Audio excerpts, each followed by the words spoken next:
The Beginning After the End. Volume 7. Capítulo 233.5.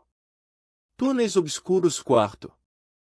Nota: esse capítulo extra faz parte de uma coletânea de POVs da Mika e Arthur retirados do livro 7 de Tbat.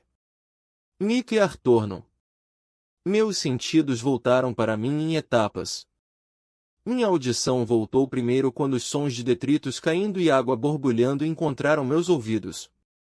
Então o cheiro pesado de poeira e pedra queimada encheu meu nariz e meus pulmões, fazendo com que eu tivesse um acesso de tosse.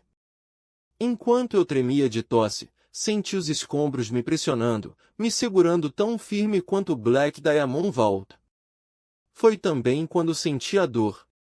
A dor é boa, eu disse a mim mesma. Dor significa que ainda não estou morta.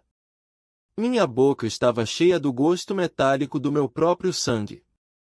Eu não tinha certeza se meus olhos estavam abertos ou não, então eu os fechei. Abrindo-os novamente, encontrei o mundo ao meu redor ainda inteiramente negro. Reunindo minha mana, fiquei agradavelmente surpresa ao descobrir que estava esgotada, mas não completamente. Meu núcleo de mana doeu quando conjurei No Gravity. Levou um momento para que os efeitos fossem sentidos, mas pouco a pouco, o espaço se abriu ao meu redor e eu pude me mover um pouco, enquanto as pedras flutuavam, não mais presas pela força da gravidade. À medida que o espaço foi criado dentro do monte de rocha demolida, senti a sensação fresca de água escorrendo pelo meu braço.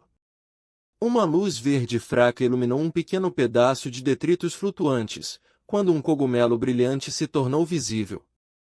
Eu empurrei o chão abaixo de mim, forçando meu caminho até a nuvem de pedras. Elas ainda estavam muito densas para que eu pudesse manuseá-las facilmente, mas à medida que continuavam a se espalhar, afastando-se cada vez mais uma da outra, consegui redirecioná-las e criar uma espécie de caminho.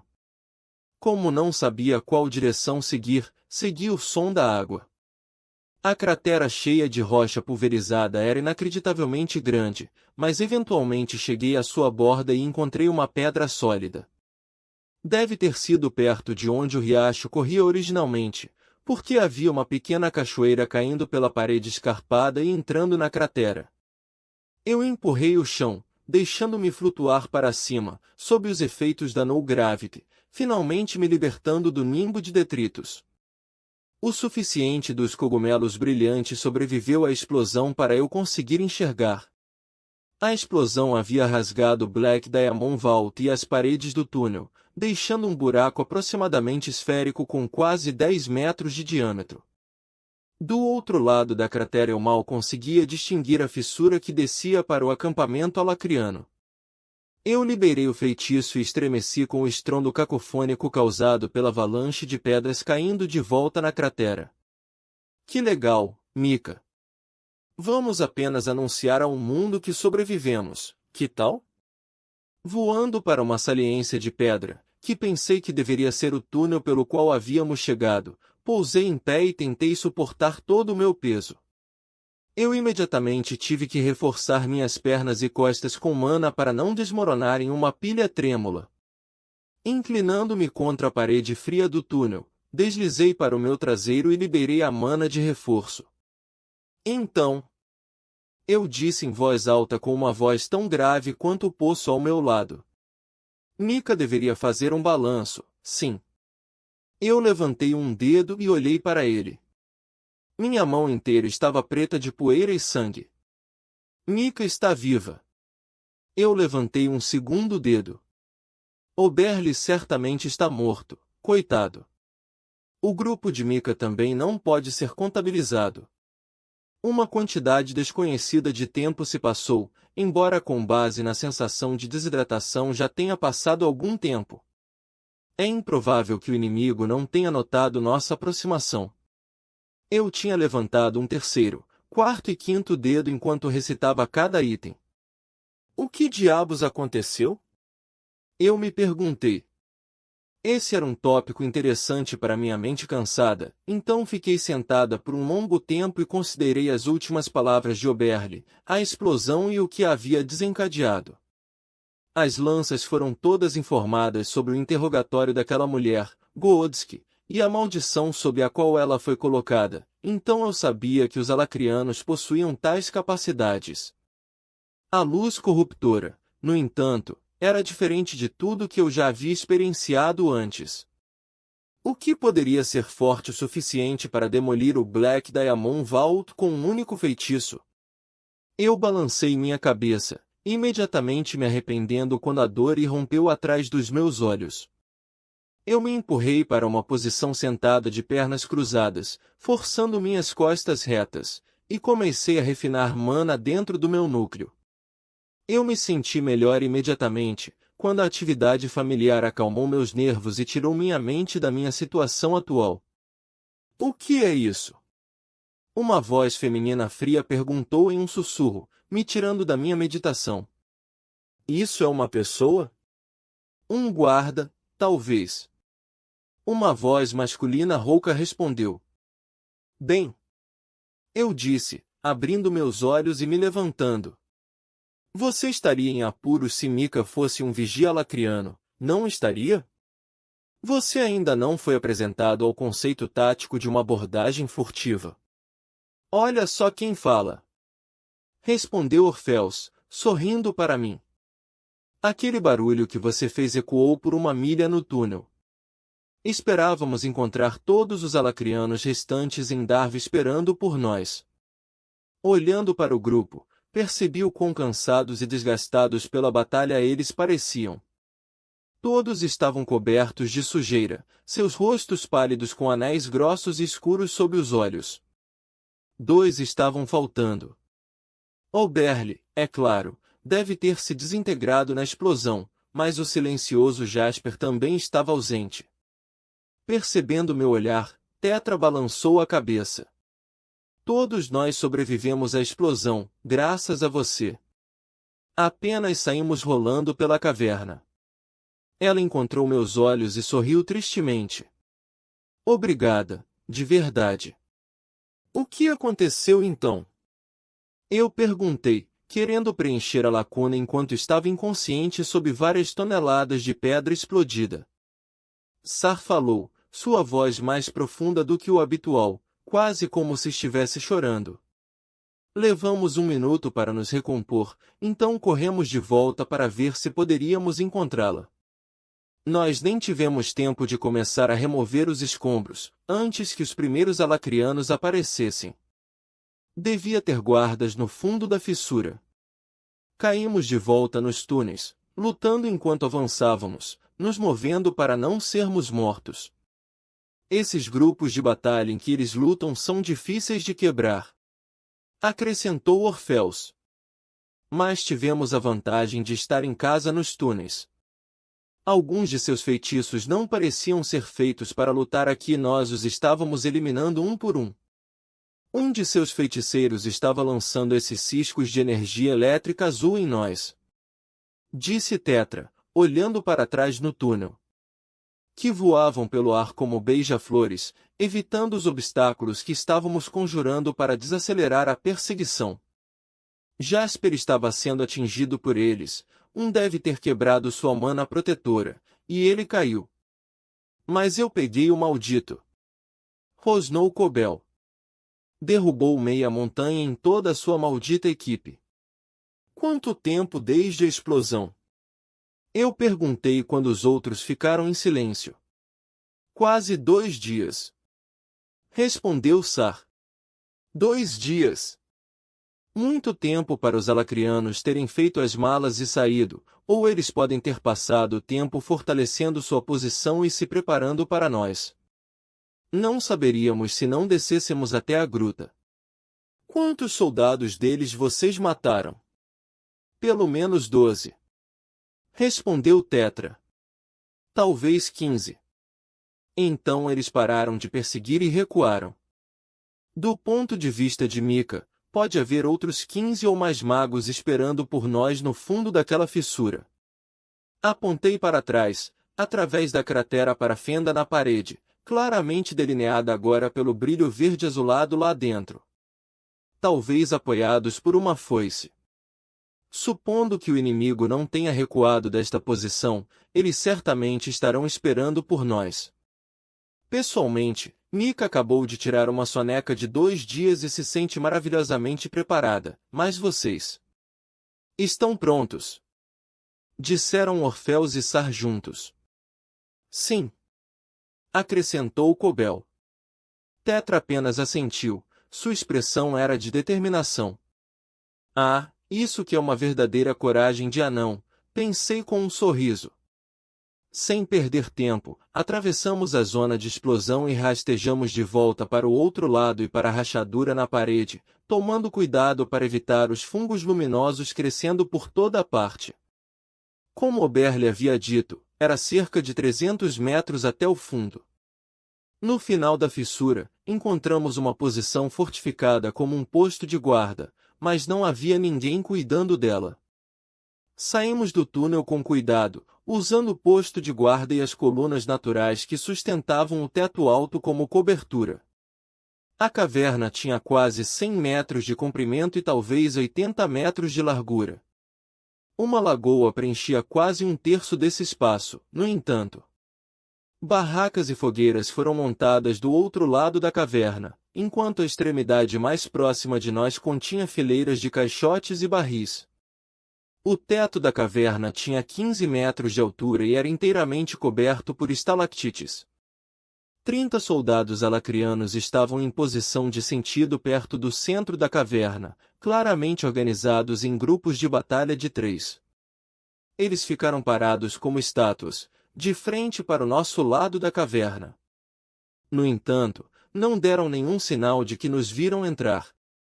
Olhando para o teto de novo, em particular as centenas de estalactites que o cobriam, pensei em enviar um tremor pela gruta para derrubá-las, derramando uma chuva de pedras sobre os soldados desatentos. Porém, algo segurou minha mão.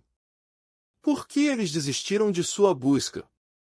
Por que eles não me tiraram dos escombros e acabaram comigo? Senti que estava faltando algo importante. Qual é o plano aqui, Mika? Sar sussurrou em meu ouvido. Os outros estavam todos olhando para mim com expectativa. Fiquem aqui. Se alguém atacar, matem todos. Se a foice aparecer, deixe-a comigo. Eu rastejei para a frente o mais perto que pude, mantendo a cobertura, então saí para o campo aberto. No momento em que fiz isso, os soldados entraram em movimento. Um mago em cada grupo conjurou um grande escudo retangular, separando-me da linha de soldados. Os outros prepararam seus feitiços, mas os seguraram, sem atacar. Eu aplaudo sua contenção. A voz de uma mulher soou de algum lugar nas sombras à minha direita. A pessoa que falava era uma garota com longos cabelos cor de ametista e 2 chifres negros em espiral saindo de seu crânio, afastou-se da parede da caverna e caminhou calmamente para ficar diante da fileira de magos. Dada sua recente experiência de quase morte, não posso dizer que ficaria tão calma se estivesse no seu lugar. Agora, ela disse, seu rosto vazio tornando-se sério. Você está interrompendo uma operação essencial. Como você ainda não causou nenhum dano de consequência real, estou disposta a deixá-la simplesmente sair. Vou realocar minhas forças e continuaremos nossos trabalhos. Quase morte. Eu disse, fingindo uma leve surpresa. Mika aprecia o aquecimento, mas garante que ela está em perfeita forma de luta, e ao contrário de você, seja lá quem diabos você seja, Mika não está preparada para ser tão magnânima. A garota inclinou a cabeça ligeiramente para o lado, olhando para mim com interesse. A guerra está acontecendo longe daqui, general. Você não deveria estar em Etistin, repelindo o ataque lá ao lado das outras lanças? Dando um sorriso alegre para a criatura com chifres de demônio, eu disse, Mika vai lutar contra vocês, magos alacrianos, onde quer que estejam. As outras lanças cuidarão de sua invasão em Etistin. Ah, temo que isso não seja provável. Mas vejo que você está determinada a lutar. Uma lâmina negra de mana pura cresceu de sua mão, irradiando uma luz roxa escura. Eu vou deixar você escolher as regras da batalha. Devemos pedir às nossas tropas, do jeito que estão, que se retirem e nós prosseguiremos com um duelo, ou você prefere uma batalha grupal? A vantagem dos números está comigo, acredito. Enquanto Mika adoraria lutar contra você em um duelo, seus companheiros nunca a perdoariam por excluí-los do que certamente será uma batalha gloriosa. Quando terminei de falar, concentrei-me nas estalactites acima da linha inimiga, aumentando seu peso até que começaram a rachar e se libertar do teto da caverna, caindo sobre os alacrianos como flechas de balista. Uma esfera de energia translúcida apareceu ao redor da foice. As estalactites que atingiram a barreira se desintegraram ao contato. Os magos reposicionaram seus escudos, em alguns casos colocando vários escudos um sobre o outro. Os mísseis de pedra perfuraram alguns dos escudos, espetando vários soldados, mas o resto resistiu. Com o movimento do meu pulso, 3 grandes paredes de pedra cresceram do chão da caverna para me proteger da chuva de feitiços que voam em minha direção um momento depois.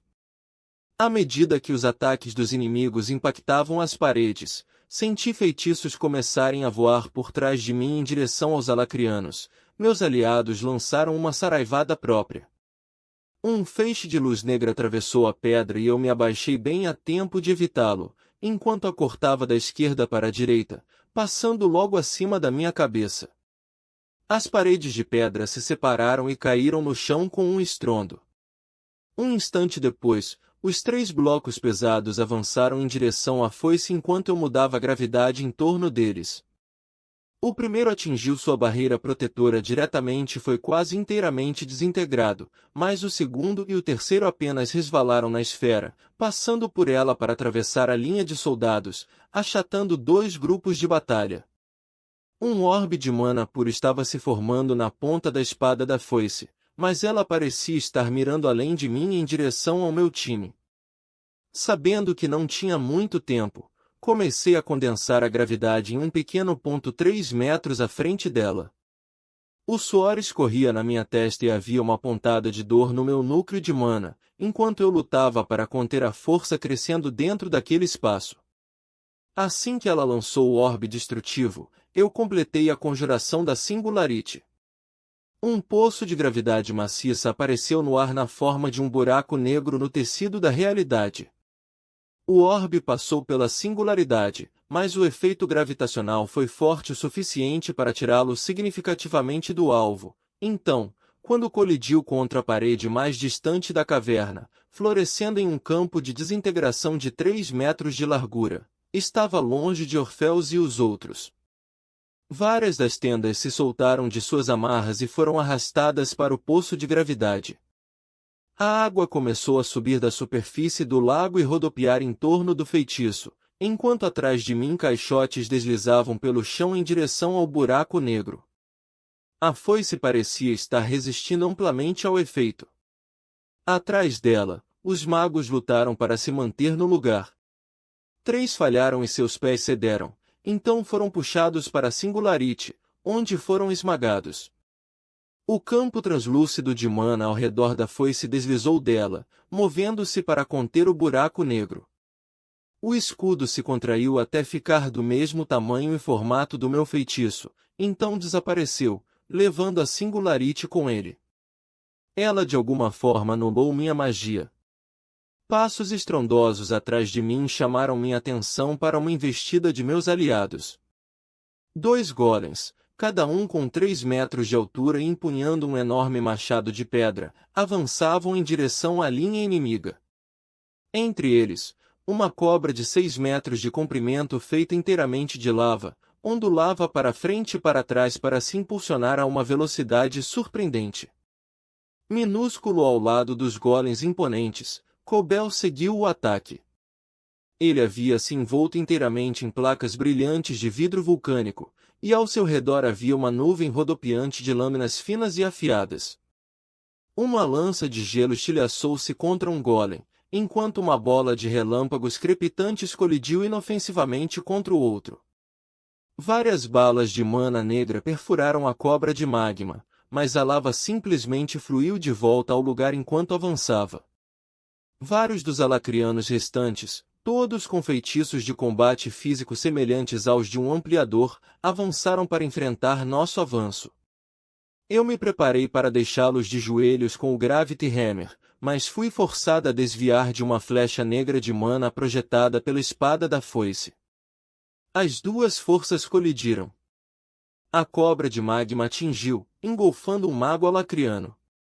Outro alacriano, cuja pele adquirira um brilho vermelho como ferro retirado da forja, usou as mãos nuas para perfurar a perna de um golem.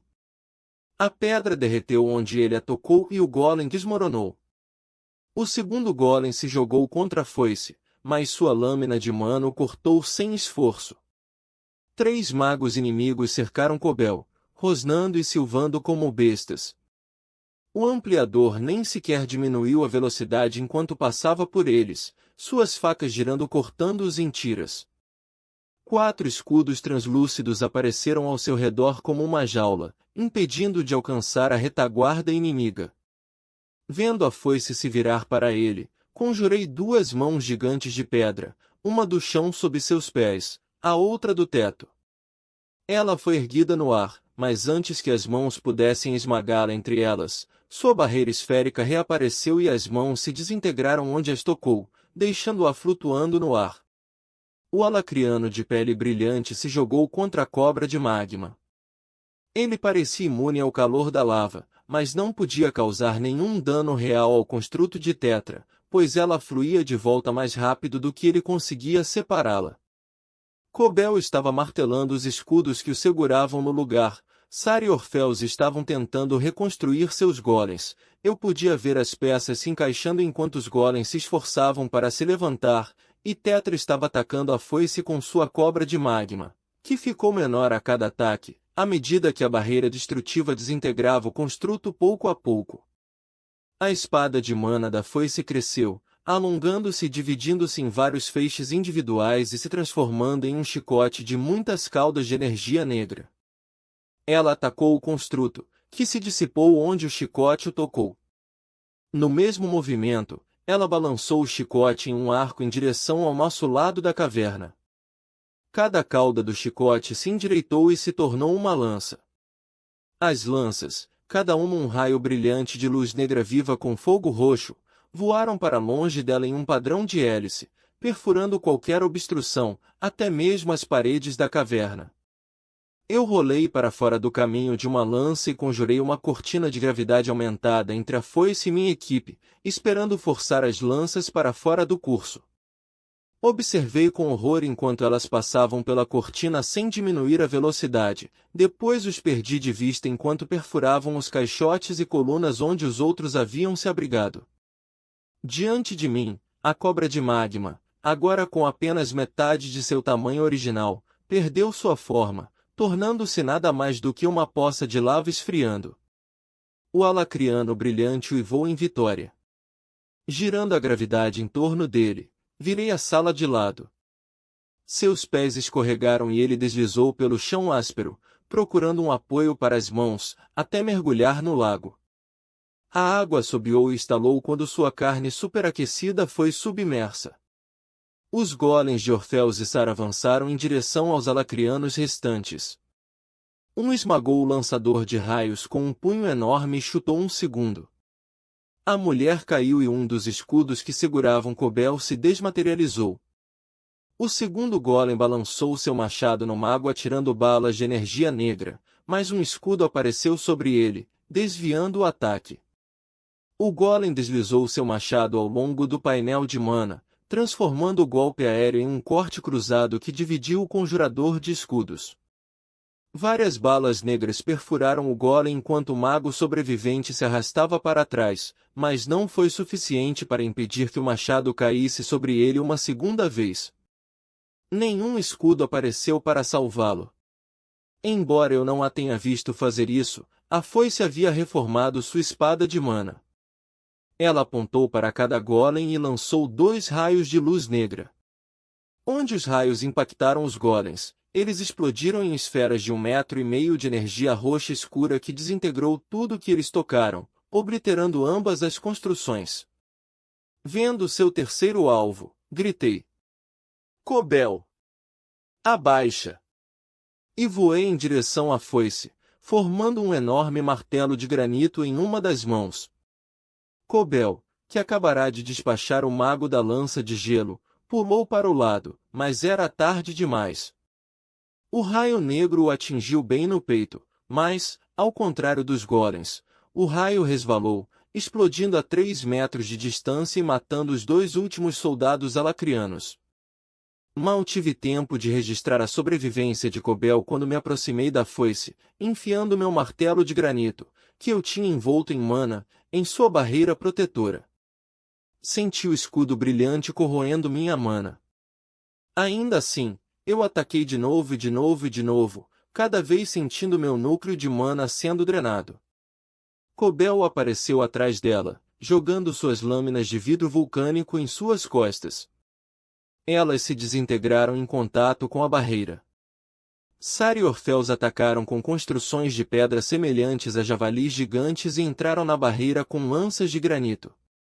A foice nos deu tempo suficiente para deixar claro que nossos ataques eram ineficazes, então acenou com a mão.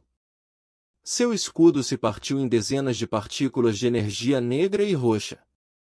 Os ciscos caíram sobre Cobel, Orfeus e Sar como neve, depois flutuaram dentro de cada um deles.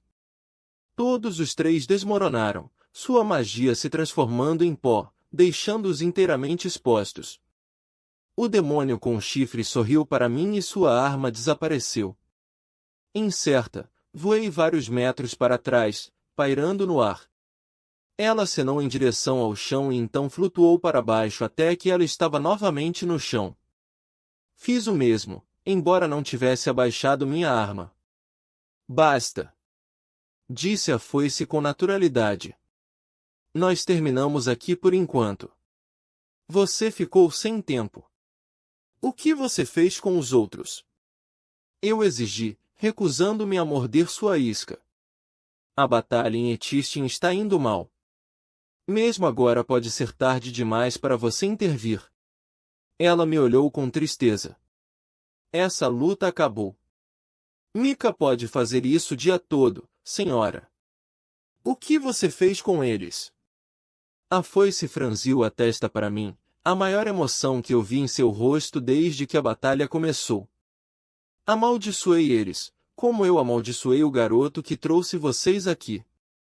Gritando como uma besta de mana, eu pulei para a frente, mirando meu martelo em seu crânio. Sua lâmina de mana brilhou, cortando o cabo do meu martelo. Usando o Gravity Hammer, tentei esmagá-la no chão, mas ela conjurou uma névoa de energia escura ao seu redor, anulando meu feitiço novamente. Desesperada, eu segui com um soco direto em seu nariz. Talvez ela não estivesse preparada para um ataque tão mundano, porque o soco acertou, jogando sua cabeça para trás. Rosnando, ela empurrou e a névoa ferveu através de mim, minando minhas forças. Com meu peito arfando, eu caí de joelhos. Trapaceira! Limpando um fio fino de sangue de seu nariz, a foice me olhou, mais uma vez calma. Deixei mana suficiente para você e seus amigos voarem para fora daqui. Se eles não estiverem a mais de 30 quilômetros de distância na próxima hora, a maldição será ativada e eles explodirão. Se eles chegarem a 30 quilômetros deste lugar na próxima semana, a maldição será ativada e eles explodirão. Depois de uma semana, a maldição desaparecerá. Agora vá. Seus amigos precisam de você. Sem outra escolha, arrastei as formas caídas de meus companheiros para uma das paredes de pedra que conjurei antes, amarrei-os com cordas de uma das tendas destruídas e levantei a maca improvisada usando uma pequena quantidade de mana para aliviar o fardo. Por quê? Eu perguntei simplesmente. A foice, que tinha visto isso acontecer com um ar de leve curiosidade, balançou a cabeça, seu longo cabelo cor de ametista fluindo ao redor dela. Cada um de nós tem sua parte a desempenhar no conflito que está por vir, mesmo que ainda não saibamos qual será. Franzindo a testa, virei-me e voei para a fissura, passando pela forma caída de Tetra. Então usei uma parte da minha mana restante para criar um sarcófago de pedra ao redor dela. Sinto muito, Tetra, Jasper, Oberle. Eu falhei com vocês.